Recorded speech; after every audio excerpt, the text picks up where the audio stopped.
Friend, welcome back to Johari Pathshala. This is Amit Johari sir.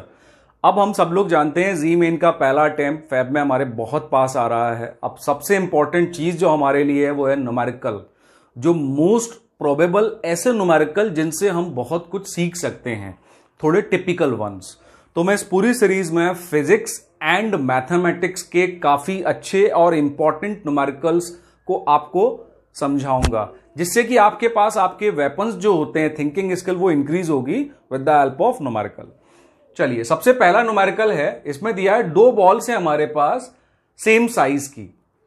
Numerical पढ़ते समय कभी भी वन शॉट में पूरा नहीं पढ़ना चाहिए, उसके इंपॉर्टेंट पॉइंट को हमेशा अंडरलाइन करते रहना चाहिए। दोनों सेम साइज की हैं, तो ये बात ध्यान रखना सेम साइज क्यों दिया होगा। हैविंग मासेस m1 m2, जिसमें m1 is heavier than m2, are tied by thin weightless thread and drop from a certain height। अब मैं इसको डायग्राम में कन्वर्ट करूंगा। अभी मैं पूरा न्यूमेरिकल पढ़ने में इंटरेस्टेड नहीं हूं, अब मैं इसको डायग्राम में कन्वर्ट करूंगा। ये मैंने डायग्राम में कन्वर्ट कर लिया। ये रहा m1, ये रहा m2, ये रही वो वेटलेस थ्रेड, और ये कहीं सर्टेन हाइट से इनको, इस अरेंजमेंट को सर्टेन हाइट से मैंने थ्रो कर दिया है। Taking the force of buoyancy of air into account, tension in the thread during the flight after the motion of the ball becomes uniform. जब इन दोनों बॉल का मोशन, जो ये सेटअप है, इसका मोशन जब यूनिफॉर्म हो जाए तब आपको टेंशन कैलकुलेट करनी है। तो हमें टेंशन कैलकुलेट करनी है जब मोशन यूनिफॉर्म हो जाए।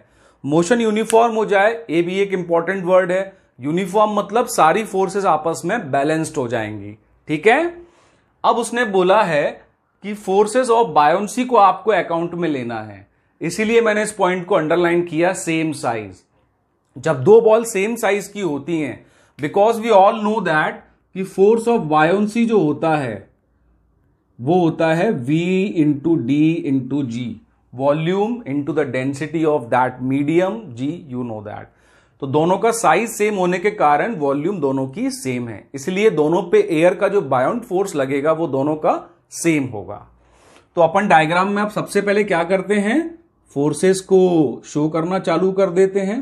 बायोंट फोर्स को मैं F पे शो कर रहा हूं, दोनों पे सेम लगेगा, और ये हमेशा अपवर्ड डायरेक्शन में होता है। इसका वेट नीचे एक्ट करेगा m2g, इसका वेट भी नीचे एक्ट करेगा m1g। इस पे जो टेंशन लगेगी वो ऊपर, इस पे जो लगेगी वो नीचे, ठीक है। तो ये हो गई सारी फोर्सेस को मैंने अपने डायग्राम में रिप्रेजेंट करके रख दिया है। अब अगर मैं ओवरऑल देखूं, जब इक्विलिब्रियम हो जाएगा तो इक्विलिब्रियम पे टोटल अपवर्ड फोर्स कितनी है, 2F। F plus F is the total upward force, और ये टोटल डाउनवर्ड फोर्स को बैलेंस करेगी, which is equal to m1g plus m2g। मैं g कॉमन ले लेता हूं डायरेक्टली, तो m1 plus m2 into g हो जाएगा ये। This is the meaning, they are saying uniform हो जाए। यूनिफॉर्म होने पे टोटल अपवर्ड और टोटल डाउनवर्ड फोर्स इक्वल हो जाएंगी।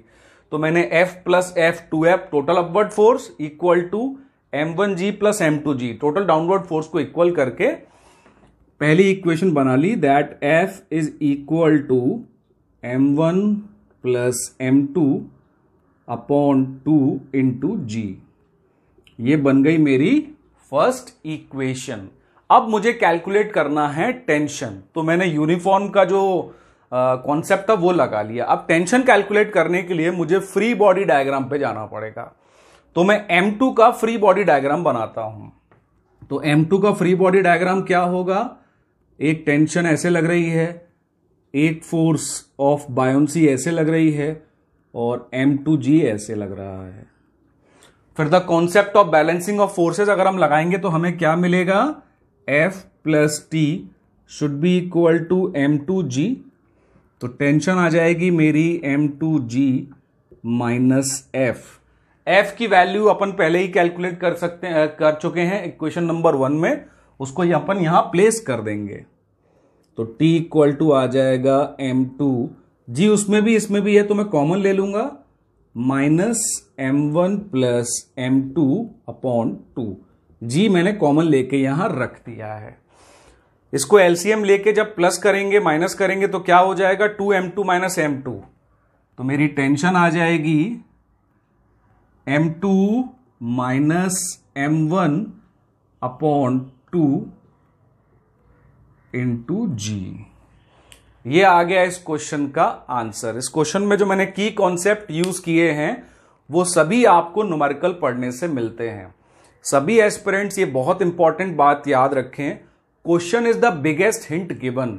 आप बार बार क्वेश्चन को रीड करें, एक पहला फुल एक बार रीड कर लें, उसके बाद एक एक फुल स्टॉप तक रीड करें और उसमें से इंपॉर्टेंट पॉइंट को निकालें। वही आपको हिंट दे रहे होते हैं कि आपको कैसे कैसे स्टेप्स करनी है। और अगर हो सके ना तो एक एक फुल स्टॉप तक पढ़ने के बाद उसको डायग्रामेटिकली या इक्वेशन में आप कन्वर्ट करने की कोशिश करें। इससे आपको क्या है, आगे आने का पाथ कि न्यूमेरिकल में आगे कैसे बढ़ें, ये काफी इजी हो जाता है। चलिए अब चलते हैं अपने न्यूमेरिकल नंबर 2 की तरफ। चलते हैं सेकंड न्यूमेरिकल पर। यह है हमारा सेकंड न्यूमेरिकल, जिसमें आप देख सकते हैं दो मासेस दिए A and B of 10 and 5 kg के। ये वाला 10 kg का है, ये वाला 5 kg का मास दिया हुआ है। And are connected with a string passes over a frictional less pulley. इस पुली से पास होती हुई जा रही है, fixed at the corner of the table. ये टेबल रखी हुई है। Coefficient of friction of A with the table, मतलब यहां पर ए और इस टेबल के बीच में एक फ्रिक्शन है। The minimum mass of that may be placed on A to prevent it from moving is. अब अगर मैं इसका डायग्राम में फोर्सेस रिप्रेजेंट करूं तो यहां पर इसका मास एक्ट करेगा, जो कि मुझे दिया हुआ है A and B. B is 5 kg, तो 5g, g for acceleration due to gravity. वो नीचे की तरफ एक्ट करेगा। जब वो नीचे की तरफ एक्ट करेगा तो पुली में एक टेंशन डेवलप्ड होगी towards the point of contact. Tension आपको हमेशा towards the point of contact लेनी है। अब इस टेंशन के कारण, क्योंकि ये सिंपल एक ही स्ट्रिंग है, ये सेम टेंशन इस तरफ आएगी और ए को आगे मूव करना चाहेगी। जब वो ए को मोशन में सेट करना चाहेगा टेंशन, तो यहां पर एक फ्रिक्शनल फोर्स जनरेट हो जाएगा। यहां पर एक फ्रिक्शनल फोर्स जनरेट हो जाएगा between A and the table के बीच में, जो उस मोशन को अपोज करेगा। अब हमें कोफिशिएंट ऑफ फ्रिक्शन तो दिया हुआ है म्यू इक्वल्स टू 0.2, और हमसे वो पूछ रहा है कि ए के ऊपर कितना मास और रखा जाए, जिसके कारण ये जो मोशन है ए का वो स्टॉप हो जाए। ठीक है, अगर मैं देखूं कि उसके ऊपर अगर मैंने सी वेट रख दिया है, उसके ऊपर सी वेट रख दिया है, उसका मास है स्मॉल m, तो मैं देखूंगा टोटल जो ग्रेविटेशनल फोर्स जनरेट होगी, टोटल वेट जो होगा वो हो जाएगा 10, जो ए का मास है, प्लस उसके ऊपर सी का मास रख दिया इंटू जी। ये टोटल वेट नीचे की तरफ एक्ट करेगा, है ना, और टोटल वेट का ही उसको नॉर्मल रिएक्शन मिलने वाला है। तो अगर मैं यहां देखूं तो मेरी फ्रिक्शनल फोर्स कितनी हो जाएगी, मेरी फ्रिक्शनल फोर्स हो जाएगी mu into 10 plus m into g. Frictional force is always equal to the coefficient of friction into the normal reaction. तो नॉर्मल रिएक्शन से मैंने मल्टीप्लाई कर दिया, ये मेरी फ्रिक्शन है। अगर ये फ्रिक्शनल फोर्स टेंशन को बैलेंस कर देती है तो ये इसको मूव करने से रोक सकती है। तो अगर आपको इस पूरे ब्लॉक को मूव करने से रोकना है तो आपकी फ्रिक्शनल फोर्स और टेंशन इक्वल होनी चाहिए। तो फ्रिक्शनल फोर्स तो हमने निकाल ली, तो मतलब टेंशन इतना होना चाहिए। अब अगर मैं बी के फ्री बॉडी डायग्राम देखूं तो अगर मोशन नहीं होगा तो T should also equal to 5g। अगर मोशन नहीं होगा तो बी भी तो नीचे नहीं जाएगा ना। जब बी नीचे नहीं जाएगा इसका मतलब टेंशन ने 5g को भी कंप्लीटली बैलेंस कर दिया है। तो मुझे पता लग गया कि friction should be equal to 5g। तो मैं यहां पर फ्रिक्शन की जगह 5g रखूंगा, g और g कट जाएंगे, म्यू की वैल्यू 0.2 रखूंगा, 10 प्लस m मुझे मिल गया। अब ये म्यू 0.2 को मैं नीचे डिवाइड में ले जाऊंगा, 0.2 जब डिवाइड में जाएगा कितना हो जाएगा 25। Equal to 10 plus m। तो आप देखेंगे मुझे उसके ऊपर 15 kg रखना पड़ेगा, और 15 kg जब मैं A के ऊपर रख दूंगा तो ये सिस्टम कंप्लीटली स्टैटिक इक्विलिब्रियम में आ जाएगा। A मोशन को ये वाला ब्लॉक मूव नहीं कर पाएगा। ठीक है। इसी न्यूमेरिकल में अगर एग्जामिनर थोड़े चेंजेस कर दे तो वो यहां पर A और C के बीच में फ्रिक्शन भी ला सकता है, जिसको मैं अपने नेक्स्ट न्यूमेरिकल, इस सीरीज के जो नेक्स्ट न्यूमेरिकल होंगे उसमें डिस्कस करूंगा। ठीक है। चलिए अब अपन चलते हैं इसके नेक्स्ट न्यूमेरिकल पर। अब हम आ गए अपने थर्ड न्यूमेरिकल पे। आप थर्ड न्यूमेरिकल देख सकते हैं। मैं क्वेश्चन रीड करता हूं। एक 24 kg का ब्लॉक है, रेस्टिंग कर रहा है फ्लोर पर, एक फ्लोर पे रखा हुआ है जैसे मैंने यहां दिखाया हुआ है। Tied has a rope tied to its top. एक रस्सी से, एक रोप से मैंने इसके टॉप को टाइड कर दिया है। मैक्सिमम टेंशन, यहां कंडीशन दी हुई है उस रोप की कि the maximum tension rope can withstand without breaking is 310 newton. मतलब रोप पे अगर 310 न्यूटन से ज्यादा टेंशन लगाई गई तो वो टूट जाएगी। तो ये कंडीशन दी हुई है। तो यहां पर जो टेंशन मैक्सिमम आ सकती है वो है 310 न्यूटन। द मिनिमम टाइम, वो पूछ क्या रहा है, मिनिमम टाइम इन विच, तो हमें कम से कम टाइम बताना है in which the block can be lifted a vertical distance of 4.6 metre. अब इस रोप को मैं जहां से ये दिखाया हुआ हूं पॉइंट ऑफ सीलिंग, यहां से पकड़ के ऐसे ऊपर ले जाऊंगा। जब मैं ऊपर ले जाऊंगा तो अभी पहले इसको टेबल से सपोर्ट मिल रहा था, उसके नॉर्मल रिएक्शन बैलेंस्ड हो रहे थे उसके वेट के। अब जब मैं इसको ऊपर उठाऊंगा with the help of this, तो रोप पे टेंशन बिल्ड होगी। क्यों? क्योंकि अब ये जो मास है फ्रीली हैंग हो गया है। जब ये फ्रीली हैंग हो जाएगा तो ये इसका सपोर्ट गायब हो गया, टेबल से उठ चुका है ये।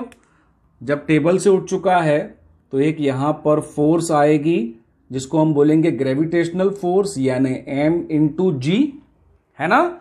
Maximum tension it can bear is 310 Newton, और ये ऊपर की डायरेक्शन में जा रहा है। तो सिंपल, एक ऊपर की डायरेक्शन में उसको एक्सेलरेशन मिल रहा है तभी वो ऊपर जा रहा है। तो ऊपर की डायरेक्शन में ओवरऑल फोर्स कितनी हुई, जिसको हम बोलते हैं रिजल्टेंट फोर्स, वो कितनी होगी?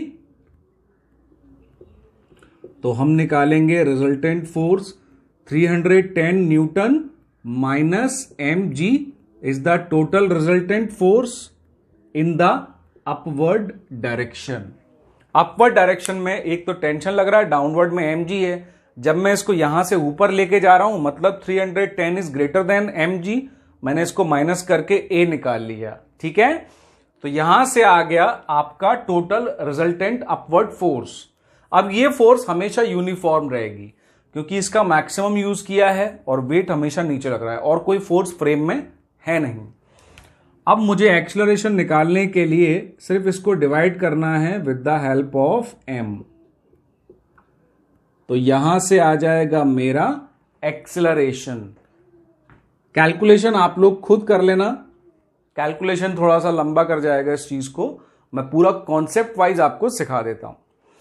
तो ऊपर की डायरेक्शन में जो एक्सेलरेशन चाहिए वो आपको मिल गया। अब उसने बोला था कि ये फ्लोर पे रेस्ट कर रहा है, मतलब इनिशियल वेलोसिटी हम उसकी 0 ले सकते हैं। तो इनिशियल वेलोसिटी 0 ले लिया। अब जो न्यूटन की 3 इक्वेशन है उसको अगर हमें यूज करना है तो उसकी एक कंडीशन होती है कि भैया एक्सेलरेशन कांस्टेंट होना चाहिए। तो मैंने भी बता दिया, देखो एक्सेलरेशन मेरा कांस्टेंट है तो मैं उन तीनों इक्वेशन को यूज कर सकता हूं। तो मैं सेकेंड इक्वेशन को यूज कर लेता हूं, s equal to ut plus half at square. Since u 0 है तो u इंटू टी 0 हो गया, तो s इक्वल टू बचा half a into T square. तो मैं यहां से t कैसे निकाल लूंगा, T square equal to 2s upon a। s हमें दिया है 4.6 मीटर, ये रहा हमारा s, और एक्सेलरेशन यहां से मास की वैल्यू दी हुई है 24 kg, g हमें पता है 9.8, तो ये आप कैलकुलेट कर लेंगे यहां से a और ये रहा s, इसकी वैल्यू रख के उसका स्क्वायर रूट ले लेंगे, आपको आ जाएगा टाइम। तो दिस वे ऐसे न्यूमेरिकल को आपको सॉल्व करना होता है। ठीक है, चलिए अब चलते हैं नेक्स्ट न्यूमेरिकल पर। चलिए अब चलते हैं अपने नेक्स्ट न्यूमेरिकल पर। Force on a particle of mass 10 gram is given as this much. एक 10 ग्राम पे फोर्स जो है आई और जे की फॉर्म में दे रखी है। तो मुझे कितनी फोर्स लग रही है उस पार्टिकल जिसका मास दिया है 10 ग्राम, फोर्स लग रहा है उसके ऊपर 10I प्लस 5J, इतना न्यूटन फोर्स लग रहा है। If it start from the rest, अब वो पार्टिकल रेस्ट पे भी स्टार्ट हो रहा है। मैं हर बार कहता हूं न्यूमेरिकल पढ़ने के मेथड यही है कि न्यूमेरिकल की जो इंग्लिश लैंग्वेज है उसको तुरंत अपने डेटा में कन्वर्ट करें मैथमेटिकल फॉर्म में।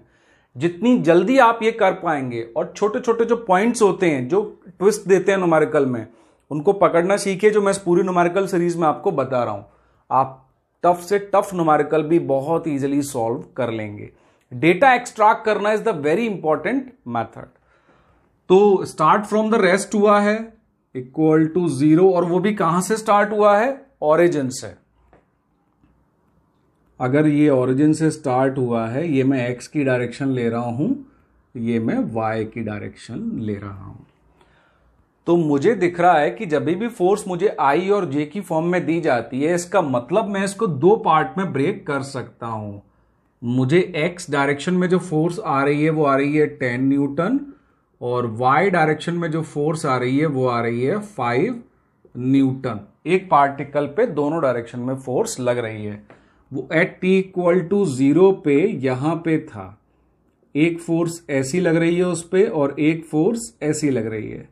तो ऑफ कोर्स इसका मोशन इस प्लेन के अंदर होगा, दोनों फोर्सेस एक्ट कर रही हैं। मैं दोनों को इंडिविजुअली सॉल्व करूंगा, क्योंकि मोस्टली टू प्लेन के न्यूमेरिकल को आप दो वन डायमेंशनल न्यूमेरिकल करके इजीली सॉल्व कर सकते हैं। तो मैंने इसको दो सिंगल डायरेक्शन मतलब वन डायमेंशनल मोशन में कन्वर्ट कर लिया। तो यहां से मैं उसका ax भी निकाल सकता हूं, 10/10 100। तो अगर मैं देखूंगा तो यहां पे मैं लिखूंगा 10/10, लेकिन ये ग्राम में है, तो इसमें क्या करना पड़ेगा आपको? ऊपर 1000 का मल्टीप्लाई, जिससे कि इसको आप केजी में कन्वर्ट कर सके। 1000 का डिवाइड करना था, मैं डायरेक्टली ऊपर ले गया, तो मेरा एक्सेलरेशन कितना आ गया? 1000 मीटर पर सेकेंड स्क्वायर। ये इस डायरेक्शन में लग रहा है ax, और ay मैं निकालूंगा तो कितना आ जाएगा? 5/10 ग्राम। इसको कन्वर्ट करेंगे केजीज में तो मुझे कितना मिल जाएगा? 500 मीटर पर second square in the y direction. अब आप समझ गए होंगे न्यूमेरिकल वैसे भी बहुत सिंपली था। अब आपको सिर्फ इक्वेशन ऑफ मोशन यूज करनी है, क्योंकि जो एक्सेलरेशन है वो यूनिफॉर्म है। You can use the equation of motion. अब आपसे पूछ रहा है उसकी पोजीशन बताइए 5 सेकंड पे, वो 5 सेकंड बाद वो कहां होगा। तो 5 सेकंड बाद देखते हैं उसने x डायरेक्शन में कितना डिस्प्लेसमेंट किया होगा। तो sx, ut u0 है क्योंकि रेस्ट से स्टार्ट हुआ है, तो u0 हो गया हाफ at स्क्वायर। यहां पर ax वाला एक्सेलरेशन आएगा विच इज 1000, और t स्क्वायर मतलब 5 का स्क्वायर विच इज 25। तो ये कितना हो जाएगा? 500 इंटू 25, 500, 25 5 125, 2 zeros, इतने मीटर वो x डायरेक्शन में ट्रेवल कर चुका है। y डायरेक्शन में कितना ट्रेवल कर चुका है वो? अब हम सेम उसका y डायरेक्शन में वेलोसिटी 0 है, तो ut plus half at square में ut फिर 0 हो गया। ये बचा हाफ a यानी 500 इंटू टी स्क्वायर यानी 25। तो ये कितना बचेगा? 250 इंटू 25, 6250 मीटर इसने यहां ट्रेवल कर लिया है। तो मैं 5 सेकंड के बाद उसकी अगर पोजीशन बताऊंगा तो कैसे बोलूंगा कि 12,500 तो उसने x डायरेक्शन में कर लिया है, तो मैं आई कैप लगा देता हूं, प्लस 6250 वो y डायरेक्शन में कर चुका है, तो मैं वहां पर j से उसको रिप्रेजेंट कर देता हूं।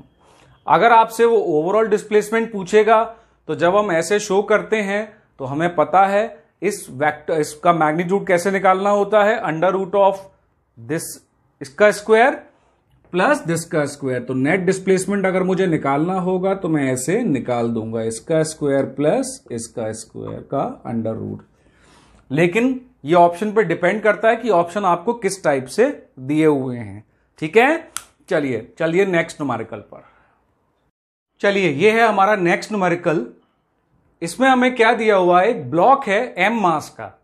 इस ब्लॉक को एक चेन से कनेक्ट किया गया है और इस चेन का मास भी ब्लॉक से बिल्कुल सेम है, m मास इस पूरी चेन का। और एक ये चेन जो है वो यूनिफॉर्म है और उसको दूसरे एंड से कैपिटल F फोर्स लगा के इस मास को पुल कर रहे हैं।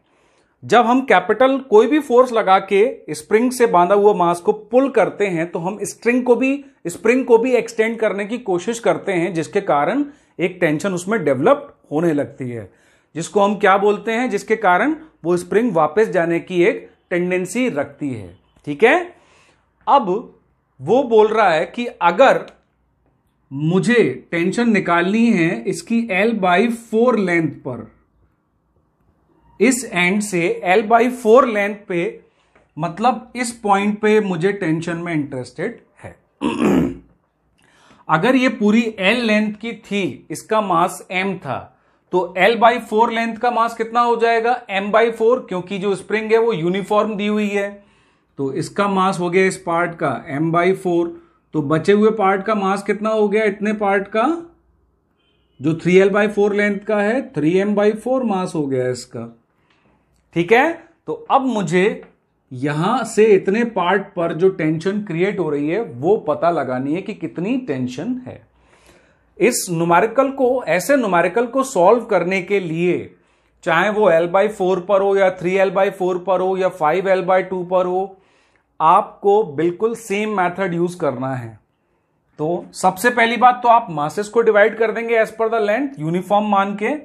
उसके बाद ओवरऑल एक्सेलरेशन निकालेंगे हम लोग। टोटल फोर्स तो F लग रही है ना इस पे, और टोटल मास कितना है m इसका, और m इस स्प्रिंग का 2m। तो हर एक क्वेश्चन में जो स्प्रिंग वाले ऐसे आते हैं हॉरिजॉन्टल टेबल पे रखा हुआ, किसी भी पार्ट ऑफ द लेंथ पे अगर आपको टेंशन कैलकुलेट करनी है, सबसे पहला स्टेप है आप उसका एक्सेलरेशन निकाल लो इस पूरे सिस्टम का, जो मैंने यहां पर निकाल लिया F/2m करके। m मास ले लिया दोनों का मिला के, क्योंकि फोर्स तो दोनों का मिला के लग रहा है ना, फोर्स को तो दोनों की ताकत लगेगी ना, स्प्रिंग को भी खींचना है और चेन को भी खींचना है और ब्लॉक को भी खींचना है। ये हो गई सबसे पहली बात। अब इस पॉइंट पे टेंशन निकालने के लिए, मतलब इस पॉइंट पे कितनी फोर्स इसको खींच रही है सिस्टम को, तो यहां से यहां तक के सिस्टम में मेरे दो मासेस इन्वॉल्व हैं, एक तो मास ऑफ द ब्लॉक और 3m/4 mass of the chain. जो चेन ये लगा रखी है इसका मास सिर्फ 3m/4 लेना है, क्योंकि जो पॉइंट ऑफ एप्लीकेशन है वो सिर्फ इतने पार्ट पर फोर्स लगा रहा है। ठीक है, ऐसे न्यूमेरिकल्स आपको ट्रेन वैगन वाले भी मिल सकते हैं, जिसमें इंजन फोर्स लगाता है, फिर एक के बाद एक वैगन कनेक्टेड रहते हैं, तो फोर्स कैसे ट्रांसफर होती है, उसमें भी यही फंडा होता है। एक्सेलरेशन सबको कॉमन मिल जाता है इनटू ए, एक्सेलरेशन तो हर पार्ट का सेम रहेगा। तो मैं आज जैसे ही यहां पर ए की वैल्यू रखूंगा ये ऐड करके, तो ये हो जाएगा 7m/4, और एक्सेलरेशन का वैल्यू मैं यहां कैलकुलेट कर ही चुका हूं F/2m, वो मैंने यहां रख दिया। तो मैंने देखा कि मेरा टेंशन कितना आ गया, 7F/8, m से m कैंसिल हो गया। मतलब इस पॉइंट पे जो फोर्स 3L/4 लेंथ का चेन प्लस मास को पुल कर रही है, वो force in other word 7F/8 है। जबकि एंड पे अगर अपन देखते हैं तो एंड पे टोटल F लग रही थी। तो अगर कोई आपसे पूछे कि L/4 पार्ट पे कितनी फोर्स लग रही होगी, तो आप इसको सब्ट्रैक्ट करके बता सकते हैं। 1/8 पार्ट उधर जा रहा है और 7F/8 पार्ट इस चेन और बाकी पार्ट पे आ रहा है। ठीक है, चलिए अब चलते हैं अपने नेक्स्ट न्यूमेरिकल पर। अब चलते हैं अपने नेक्स्ट क्वेश्चन पे। ये लास्ट ईयर मेरे ख्याल से जनवरी 2020 जी मेन के अटेम्प्ट में आया था ये न्यूमेरिकल। इसमें क्या है, दो इनफाइनाइट प्लेन शीट दी हुई हैं, ये जो मैं लाइन ड्रॉ कर रहा हूं ये शीट की तरह है, इनफाइनाइटली लॉन्ग शीट जो थी, जिसकी इलेक्ट्रिक फील्ड क्या होती थी, sigma upon 2 epsilon not. Diagram में रिप्रेजेंट करने के लिए शीट को हम लाइन से ऐसे ड्रॉ कर रहे हैं। दो इनफाइनाइटली लॉन्ग थिन शीट्स दी हुई हैं जिनका surface charge density plus sigma दोनों का इक्वल दिया हुआ है और दोनों को 30 डिग्री पे प्लेस किया हुआ है। वो पूछ रहा है कि the electric field in the region between them, मतलब ये जो रीजन है इनके बीच का, यहां पर आपको इलेक्ट्रिक फील्ड निकालनी है, कितनी होगी। ये सिंपल एक क्वेश्चन है जिसमें आपको वेक्टर यूज करना होता है। अच्छा, फिजिक्स में कई बार ऐसे क्वेश्चन आते हैं जिसमें वेक्टर का नॉलेज बहुत इंपॉर्टेंट होता है। तो वेक्टर सीरीज में सारा डिटेल्ड एक्सप्लेनेशन पे मैंने एक वीडियो बनाया हुआ है जिसकी लिंक मैं इसके डिस्क्रिप्शन बॉक्स में डाल दूंगा, आप जरूर चेक करें। वेक्टर स्ट्रांग होना बहुत जरूरी है। चलिए इस न्यूमेरिकल पे वापस आते हैं। Since we know that direction of electric field is always away from the positive one, और वो प्लेन शीट के हमेशा परपेंडिकुलर होती है, तो इसके लिए जो इलेक्ट्रिक फील्ड की डायरेक्शन होगी वो ऐसी होगी, जो होगा सिग्मा अपॉन 2 एप्सिलॉन नॉट। ठीक है, ये हो गया sigma upon 2 epsilon not. Since ये वाई डायरेक्शन में है डायरेक्टली इसकी इलेक्ट्रिक फील्ड, तो एक मुझे मिल गया वाई डायरेक्शन में सिग्मा अपॉन 2 एप्सिलॉन नॉट की इलेक्ट्रिक फील्ड इसकी आ गई। अब इस वाले प्लेन शीट के निकालने के लिए मैं इसको रब कर लेता हूं, और इसकी क्या होगी, इसकी भी perpendicular to the thin sheet होगी, ऐसे है ना। लेकिन अब हमें इसको दो पार्ट में ब्रेक करना पड़ेगा जिसको हम बोलते हैं वेक्टर रेजोल्यूशन। यहां पर इसको ओरिजिन मान के हम ये अपनी एक्स और वाई एक्सिस ड्रॉ कर लेते हैं, जो क्वेश्चन में गिवन थी, एक्स ये वाली वाई ये वाली। अब अगर मैं देखूंगा तो ये एंगल 60, तो ये एंगल मुझे 30 डिग्री मिलेगा, है ना। जब ये 30 डिग्री मिलेगा और ये E है, E मतलब सिग्मा अपॉन 2 एप्सिलॉन नॉट, इसको मुझे दो पार्ट में रिजॉल्व करना पड़ेगा। एक ये वाला पार्ट हो जाएगा E cos 30 डिग्री, और एक ये वाला पार्ट हो जाएगा E sin 30 डिग्री। तो अगर मैं यहां पर इसको, अब ये दोनों वेक्टर को यहां पर लिख रहा हूं, तो देख सकते हैं डाउनवर्ड y की डायरेक्शन में मुझे क्या मिल रहा है, E cos 30, मतलब sigma upon 2 epsilon not cos 30, और नेगेटिव y डायरेक्शन में मुझे मिल रहा है sigma upon 2 epsilon not sin 30। तो क्वेश्चन बहुत इजी था, ओनली वेक्टर का नॉलेज रिक्वायर होके इस क्वेश्चन को आप इजीली क्रैक कर सकते थे। अब यहां पर हमें पता है x के डायरेक्शन में एक मिलेगा और y के डायरेक्शन में एक मिलेगा, वो हमें वेक्टर फॉर्म में यहां लिखना पड़ेगा। ठीक है, cos 30 कितना होता है, √3/2, तो ये कितना हो जाएगा totally √3 sigma bye 4 epsilon not. हम इसको माइनस करेंगे इससे, तो मुझे टोटल इन y डायरेक्शन में क्या मिल जाएगी, electric field in y direction sigma upon 2 epsilon not minus √3 sigma upon 4 epsilon not. LCM लेके जब मैं करूंगा तो ये आ जाएगा 2 minus √3 into sigma upon 4 epsilon not. ठीक है, सिंस ये y डायरेक्शन में है तो यहां पर मैं j लगा देता हूं, j cap, which represent that it is in the y direction, और x डायरेक्शन में एक ही है, 1/2 रखूंगा तो ये हो जाएगा सिग्मा बाय 4 एप्सिलॉन नॉट। लेकिन ये अपोजिट डायरेक्शन में है y एक्सिस के, मतलब अलोंग द नेगेटिव एक्सिस है। तो जब मैं लिखूंगा टोटल इलेक्ट्रिक फील्ड, तो मैं लिखूंगा सबसे पहले x वाली, तो x वाली मुझे क्या लिखना पड़ेगा, minus sigma upon 4 epsilon not I cap, क्योंकि ये नेगेटिव x एक्सिस के अलोंग है, plus 2 minus √3 upon 4 epsilon not into sigma j cap. So this is my answer. अगर आपसे वो ऑप्शन में मैग्नीट्यूड पूछते हैं तो इसका स्क्वायर प्लस इसका स्क्वायर का अंडर रूट करके आप उसका मैग्नीट्यूड फाइनली दे सकते हैं। अगर आई जे के की फॉर्म में दिया हुआ है तो आप इस तरह से रिप्रेजेंट करके इसका आंसर कर सकते हैं। कुछ क्वेश्चंस बहुत सिंपल होते हैं, बहुत सिंपल चीजों पर डिपेंड होते हैं, तो आराम से पढ़ें। और वेक्टर का नॉलेज बहुत इंपॉर्टेंट है, फिजिक्स में आपको हर जगह काम आएगा, उसका डिटेल लेक्चर जरूर देखें। चलिए चलते हैं नेक्स्ट न्यूमेरिकल पर। चलिए अब चलते हैं अपने नेक्स्ट न्यूमेरिकल की तरफ। नेक्स्ट न्यूमेरिकल में हम डिस्कस करते हैं कुछ ऐसे प्रोजेक्टाइल मोशन जिसमें इलेक्ट्रिक फील्ड को ऐड कर दिया जाता है। अब एक न्यूमेरिकल लास्ट टाइम भी आया था कि लेट अस सपोज एक इलेक्ट्रिक फील्ड है, ऐसे लग रहा है, एक रीजन है जहां पर ये इलेक्ट्रिक फील्ड है ऐसी, इसका मैग्नीट्यूड ई दिया हुआ है, ठीक है, ये इलेक्ट्रिक फील्ड है। अब इस रीजन में मैं इस पॉइंट से एक प्रोजेक्टाइल को फायर कर रहा हूं at some initial velocity u at an angle of theta. अगर मैंने एक ऐसे रीजन में प्रोजेक्टाइल को फायर किया है जहां पर इलेक्ट्रिक फील्ड है, तो अब उसकी मैक्सिमम हाइट, एंगल और आपका रेंज, टाइम ऑफ फ्लाइट, इन सब में क्या चेंजेस आएंगे एज कंपेयर टू जो फॉर्मूले हमें नॉर्मल प्रोजेक्टाइल में पता होते हैं।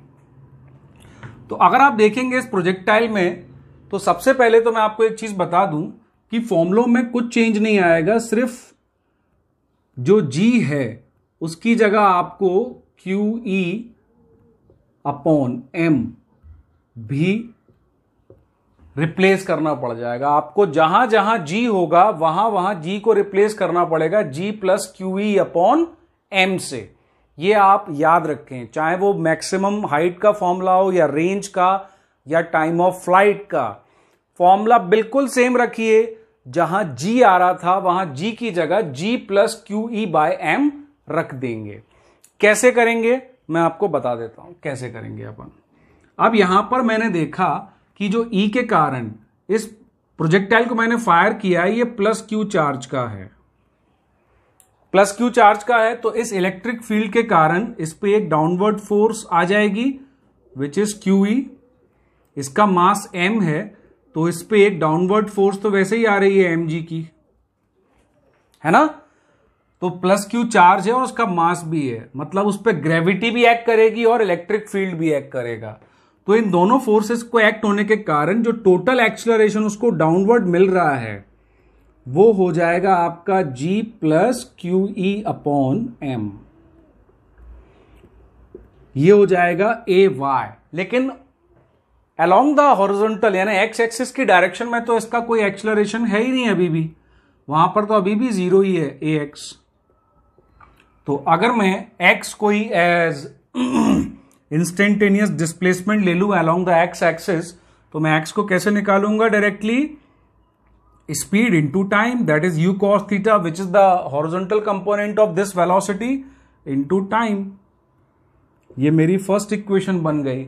उसी तरह मैं y की इक्वेशन बनाऊंगा तो s equal to ut, u in y direction is u sin theta into t minus, because we are going opposite to the acceleration applied, half at square.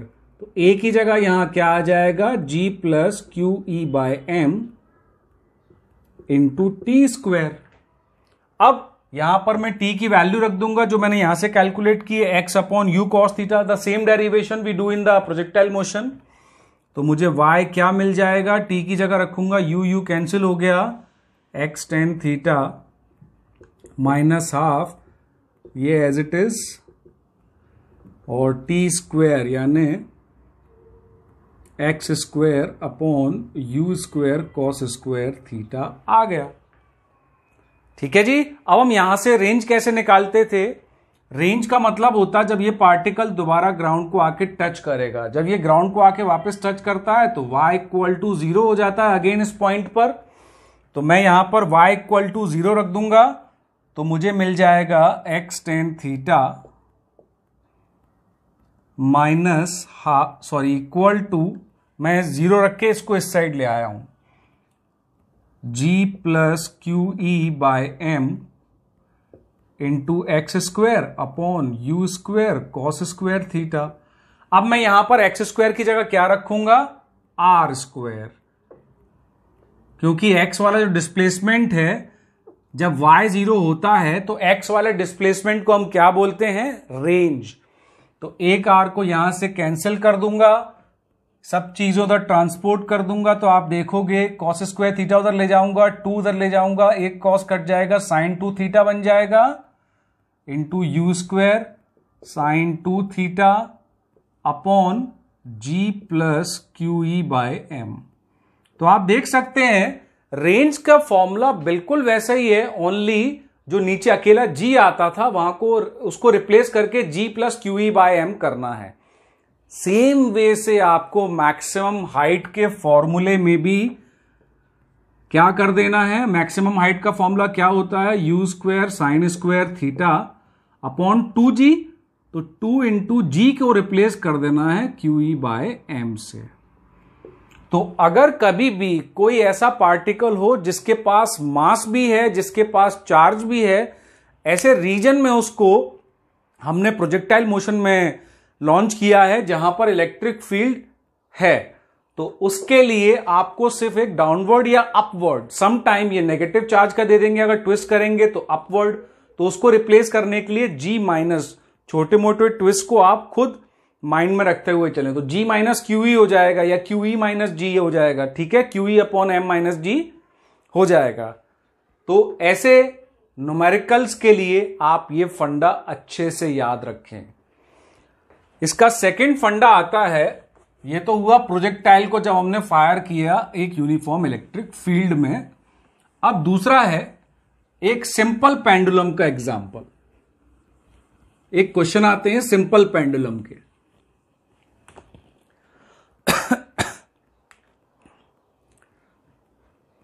अब एक ये सिंपल पेंडुलम होता है, इसके पास मास भी होता है m और इसके पास चार्ज भी होता है q।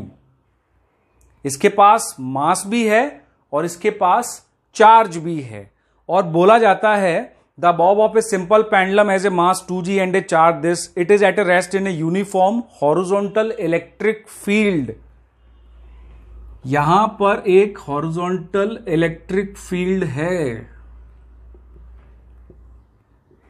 अगर ये इलेक्ट्रिक फील्ड है इस डायरेक्शन में तो ये वाला पार्ट पॉजिटिव, ये वाला नेगेटिव, क्योंकि इलेक्ट्रिक फील्ड की डायरेक्शन पॉजिटिव से नेगेटिव होती है। अब आपसे ऐसे क्वेश्चंस में हो सकता है पूछ लें कि वर्टिकल एंगल बताइए जो पेंडुलम वर्टिकल से बनाएगा when it is at equilibrium में पहुंच जाएगा। तो सबसे पहले तो पेंडुलम जो है मूव क्यों करेगा, क्योंकि हॉरिजॉन्टल इलेक्ट्रिक फील्ड होने के कारण इस प्लस पे इस तरफ एक फोर्स लगेगी जिसको हम बोलेंगे QE, जो उसको इस तरफ मूव कराएगी। जब ये पेंडुलम मान लो यहां तक पहुंच गया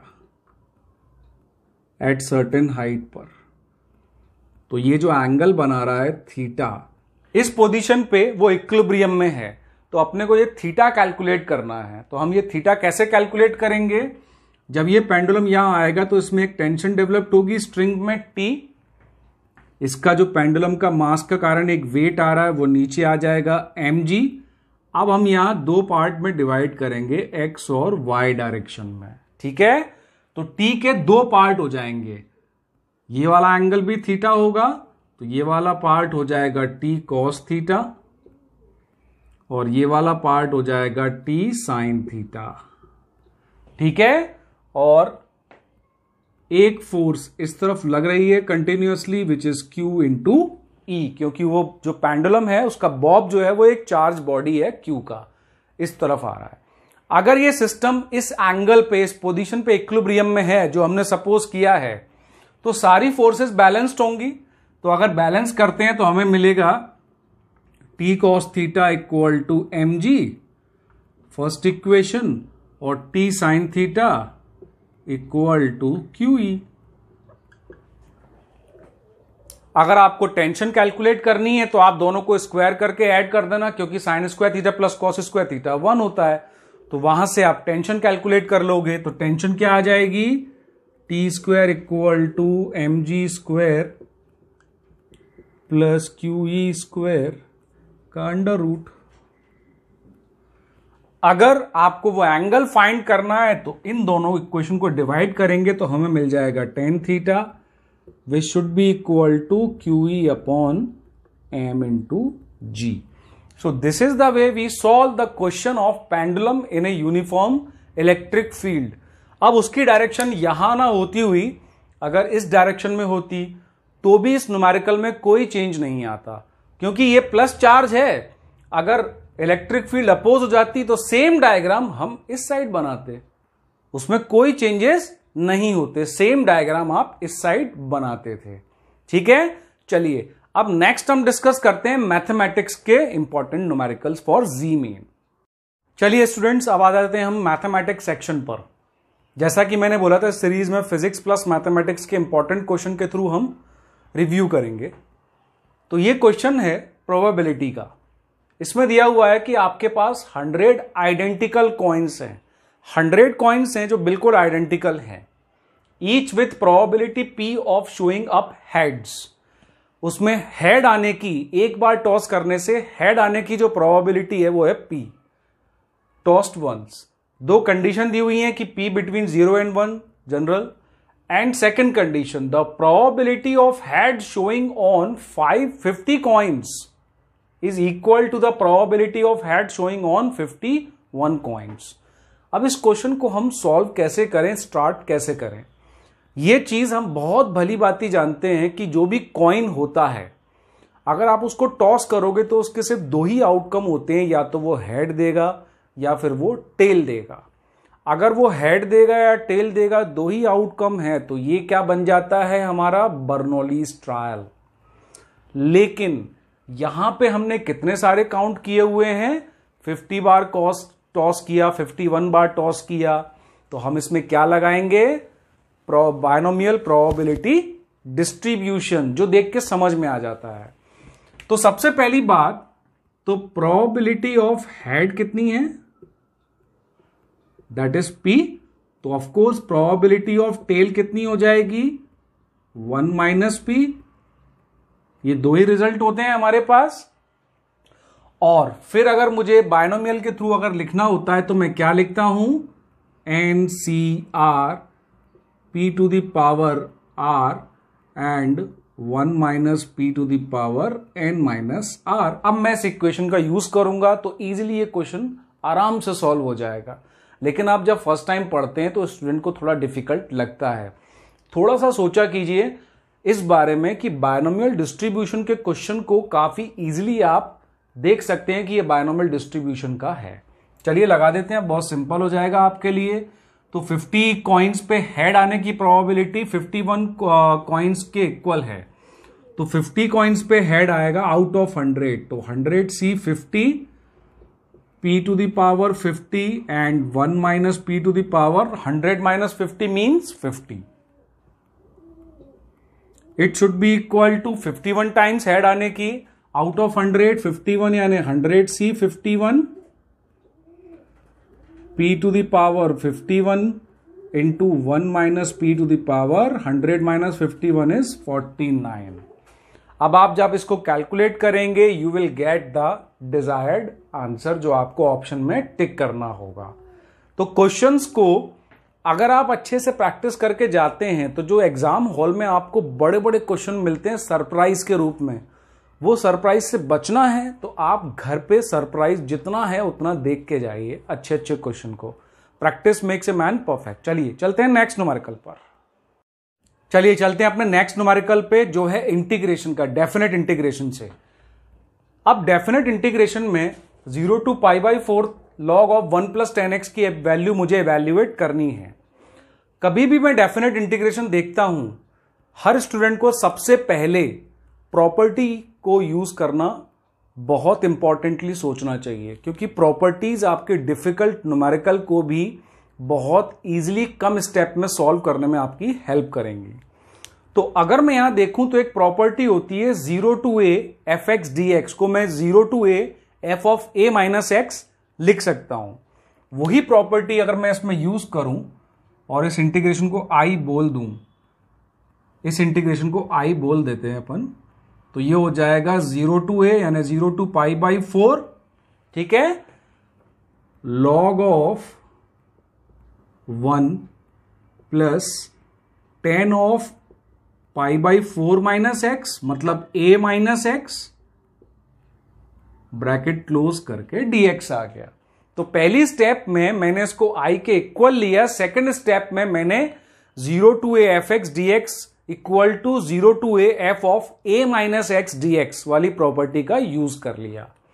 अब मुझे सिर्फ यहां पर थोड़ा सा ट्रिग्नोमेट्री यूज करना पड़ेगा। ये हो जाएगा 0 to pi by 4 log of 1 plus, इसको ब्रेक करेंगे tan a माइनस बी से, तो क्या मिलेगा 1 minus tan X upon 1 plus tan x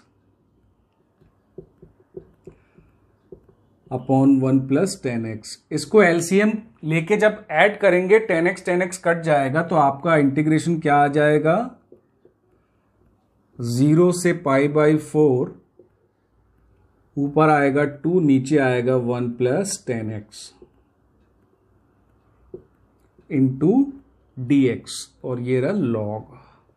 अब लॉग m अपॉन n क्या होता है, log of m minus log of n। तो मैं इसको लिख दूंगा 0 to pi by 4 into log of 2 minus log of, अच्छा इसको इंटीग्रेशन अलग अलग भी कर लेते हैं हम लोग, log of 2 into D x minus 0 से पाई by 4 log of 1 plus tan x. यहां पर मैंने क्या किया, लॉग m अपॉन n को log m minus log n में ब्रेक कर दिया, ठीक है, लॉगरिथमिक की प्रॉपर्टी यूज करते हुए। और साथ साथ दो इंटीग्रेशन अगर एडिशन सब्ट्रैक्शन में हो तो मैं उनको एडिशन सब्ट्रैक्शन में अलग अलग इंटीग्रेट कर सकता हूं। फिर यहां पे मैंने देखा रही है तो मेरा स्टार्टिंग का इंटीग्रेशन है, तो इसकी जगह मैंने क्या रख लिया i, और ये माइनस का i जब उस साइड जाएगा ट्रांसपोज होके तो ये बन जाएगा i प्लस आई 2i, और आपका राइट हैंड पे रह जाएगा 0 से पाई by 4 integration of log 2 into D x. Log 2 तो कांस्टेंट है, बाहर आ गया, इसका इंटीग्रेशन हो गया x। लिमिट रखने पे आपको क्या मिलेगा, x में लिमिट रखेंगे तो पाई बाई 4, तो ये मिल गया आपको पाई बाई 4 log 2। तो i इक्वल्स टू कितना आ जाएगा, पाई बाय 8, ये वाला 2 नीचे जाएगा ना, pi by 8 log of 2 plus a constant, that is your answer. Property use करने से डेफिनेट इंटीग्रेशन के क्वेश्चन काफी इजी हो जाते हैं, तो हमें पूरी स्टेप करने की जरूरत नहीं पड़ती और इजीली सॉल्व हो जाता है। चलिए चलते हैं नेक्स्ट न्यूमेरिकल की तरफ। हम आते हैं अपने नेक्स्ट न्यूमेरिकल पे। इस इंटीग्रेशन को हमें एवेल्युएट करना है। देख के लगता है कि यार ये क्या है, कैसे करना पड़ेगा, लेकिन अगर आप इसकी लिमिट पे ध्यान दोगे तो cot square lambda plus tan square lambda pi by 2 होता है। इन दोनों का एडिशन जो है tan inverse lambda plus cot inverse lambda pi by 2 होता है। तो हम यहां पर क्या प्रॉपर्टी लगा देंगे, integration of a to b to a F X D X is equal to integration of f of a plus B minus X, simple. तो इसी इंटीग्रेशन को पहले अपन i ले लेते हैं और फिर प्रॉपर्टी लगा देते हैं a plus B minus X वाली। तो हमें यही क्या मिल जाएगा, tan inverse lambda as it is, limit cot inverse lambda as it is, pi by 2 minus X क्या होता है, कॉट एक्स,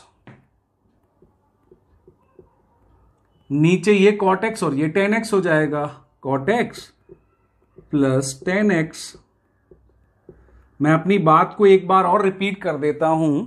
मैं यहां पर एक प्रॉपर्टी यूज कर रहा हूं कि the integration of b to a F X D X is equal to integration of f of a plus B minus X, ठीक है, क्योंकि यहां a plus B tan inverse lambda plus cot inverse lambda pi by 2 होता है, तो tan pi by 2 minus X cot X, ये आपके सामने मैंने वैल्यूज रख दिया।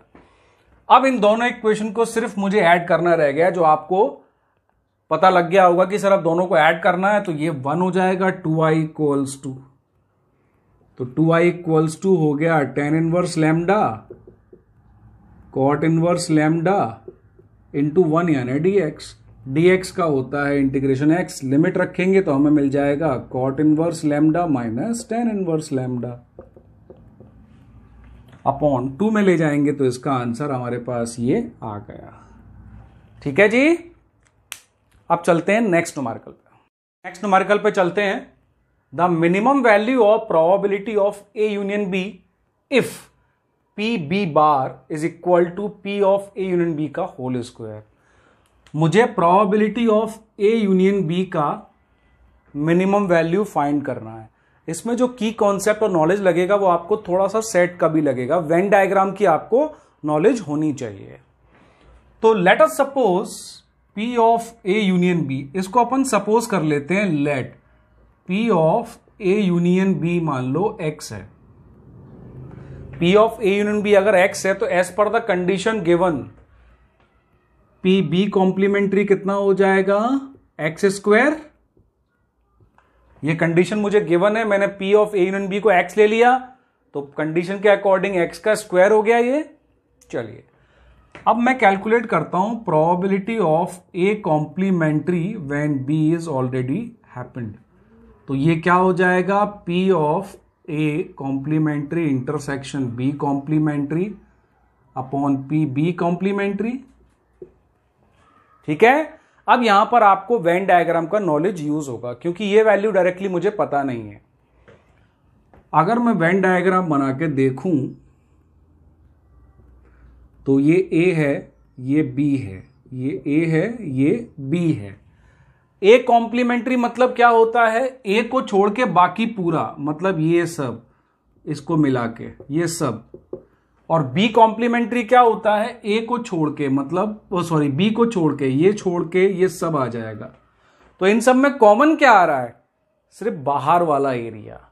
और बाहर वाला एरिया का हम कैसे लिख सकते हैं, P of A union B का होल कॉम्प्लीमेंट्री। बाहर वाला एरिया क्या है, इस पूरे यूनियन का कॉम्प्लीमेंट्री, जिसमें यूनियन को छोड़ के बाकी सब कुछ आ जाए। तो P of A complementary intersection B complementary को मैंने वेन डायग्राम का नॉलेज यूज करके ऐसा लिख लिया। अपॉन में क्या है, P of B bar. Is that clear. अब P ऑफ A कॉम्प्लीमेंट्री क्या होता है, 1 minus P of A union B upon P B complementary, है ना। Because we know that probability of happening plus not happening is always equal to 1। तो यहां से मैंने ये निकाल लिया। ये वैल्यू आ गई मेरी किसकी, P A complementary when B A complementary already happened. तो मैंने यहां पर वैल्यू रखा, मैंने इसको x लिया था तो 1 माइनस एक्स रखा अपॉन x स्क्वायर है ये। अब मैं यहां पर एक कंडीशन लगाऊंगा जो हम सबको पता होती है, क्योंकि मुझे इसकी मिनिमम वैल्यू कैलकुलेट करनी है। वो कंडीशन क्या है कि ये जो चीज है probability is always greater than always less than equal to 1। ये हमेशा 1 से कम ही होती है। इक्वल टू 1 हम क्यों मान लेते हैं, बिकॉज दैट इज हम वहां से मिनिमम का कॉन्सेप्ट निकाल लेते हैं कि P इक्वल्स टू 1 होगा तो वो क्या हो जाएगा, श्योर इवेंट। तो मैं यहां पर चाहूं तो इसको हटा देता हूं। P इज ऑलवेज, प्रोबेबिलिटी हमेशा 1, 0 और 1 के बीच में ही होती है। तो इसका मतलब है ये जो चीज है वो हमेशा 1 से कम होनी चाहिए। बस आपका क्वेश्चन में अब कैलकुलेशंस रह गए। तो ये क्या बन जाएगा, x square plus x minus 1 is greater than 0। इसको क्वाड्रेटिक की तरह ब्रेक करेंगे तो इसका क्वाड्रेटिक कैसे बनाएंगे, लेकिन अब हम लोग तो क्वाड्रेटिक बनाने के लिए मैंने देखा कि अगर मैं डायरेक्टली इसको माइनस बी प्लस माइनस ऐसे सॉल्व करके देखूं तो मुझे क्या मिलेगा, रफ में कर लेते हैं अपन। ये minus B plus minus under root of B square, minus होता है, माइनस की वजह से ये प्लस हो गया 4 अपॉन 2, तो -1 प्लस माइनस √5/2। तो एक रूट ये आएगा, दूसरे रूट में दोनों माइनस आएंगे। तो इसका मतलब x माइनस एक ये वाला रूट आ गया, -1 प्लस √5/2 इंटू एक्स, माइनस, दोनों माइनस हैं तो ये प्लस हो जाएगा, √5 प्लस 1/2। और ये क्या है, ग्रेटर देन 0। ग्रेटर देन 0 अगर दो मल्टीप्लाई करने से टर्म पॉजिटिव आ रही है तो या तो दोनों पॉजिटिव होंगे या फिर दोनों नेगेटिव होंगे। तो अब आप इसका लास्ट में यूज करेंगे और उसकी मिनिमम वैल्यू के आंसर को आप इजीली टिक कर सकते हैं। ये काफी इंपॉर्टेंट क्वेश्चन है, ठीक है। चलिए, इसी तरह के इंपॉर्टेंट कॉन्सेप्ट्स के लिए आप हमारे साथ हमेशा बने रहें। जौहरी पाठशाला यूट्यूब चैनल भी है, इंस्टाग्राम पे भी है, फेसबुक पे भी है। काफी अच्छे कंटेंट प्रोवाइड करेंगे for JEE Main, advance, NEET, olympiad, NTSE and of course class 11, 12th and 10th के लिए। चलिए, thank you. If you like the video, please share and subscribe to the channel and comment also. Thank you.